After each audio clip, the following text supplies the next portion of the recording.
Okay, now the last poem of the syllabus, it's for Anne Gregory. It's by WB Yeats. He is an Irish poet, and this information will be handy while I'm explaining the poem as well. Remember that thing.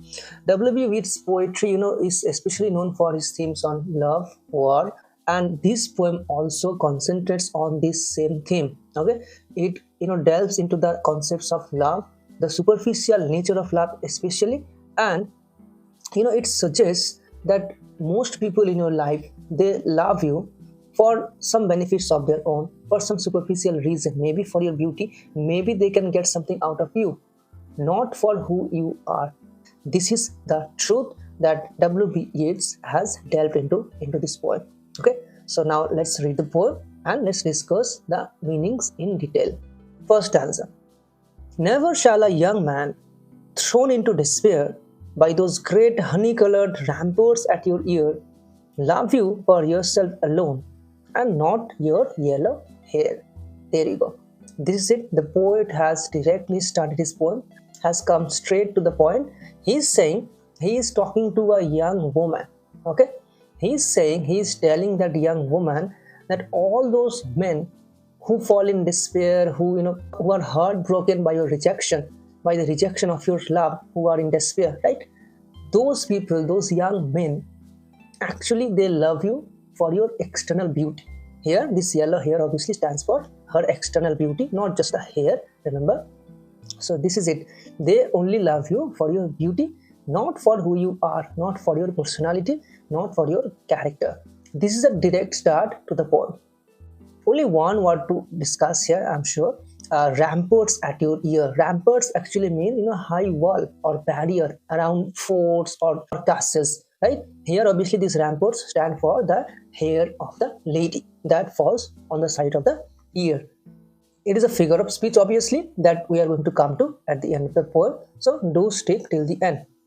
And as I said in the introduction, that the poet being an Irishman is going to come into play in the poem. See, this yellow hair or honey colored hair, which countries people have these colored hair?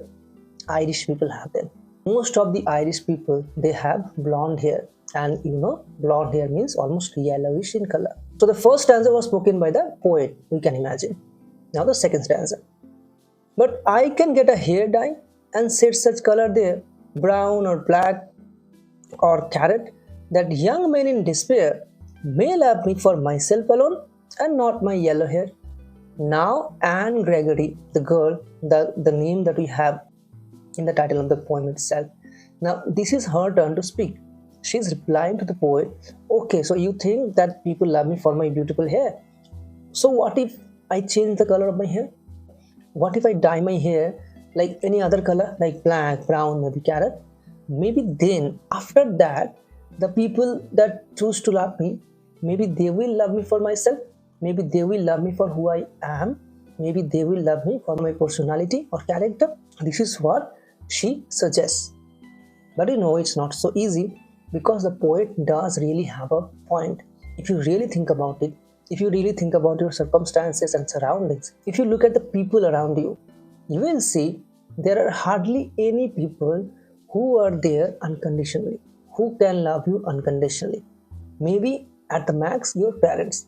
That too, if you think about it deeply, that too sometimes falls into question. And deep down that we are speaking the truth here. Third stanza. I heard an old religious man, but yesternight declare that he had found a text to prove that only God, my dear, could love you for yourself alone and not your yellow hair. Now this is the poet's reply again. This is the poet's comeback, that he has met a man recently. Yesternight means what? Last night.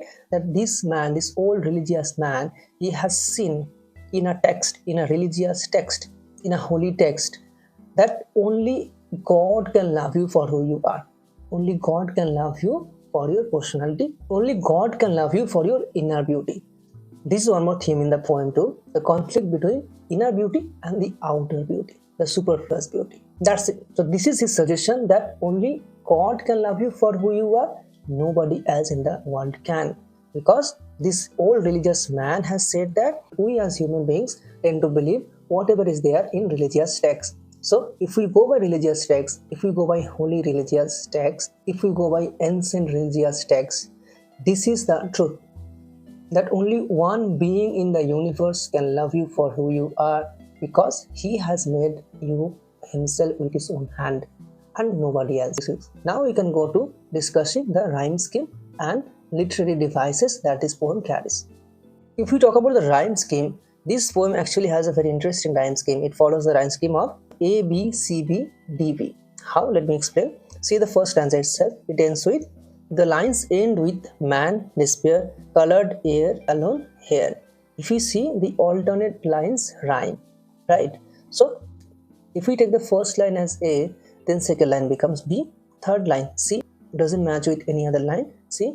So ear, again C, ear matches with despair, that also becomes B. So A, B, C, B. If you see the next two lines again, alone doesn't match with any other line, this become D. But last one, here, again matches with those B. So the entire rhyme scheme of this stanza becomes A, B, C, B, D, B. Very interesting, very unique rhyme scheme. And the rest of the poem also follows the same rhyme scheme as well. Now let's talk about the figures of speech. So the first stanza only has a metaphor, that ramparts, the honey colored ramparts, they stand for hair of the girl, obviously, hair for Anne Gregory. In the second stanza we have alliteration. See, S sound has been repeated. Set, search, this part is alliteration. Third stanza has anaphora. Now what is anaphora?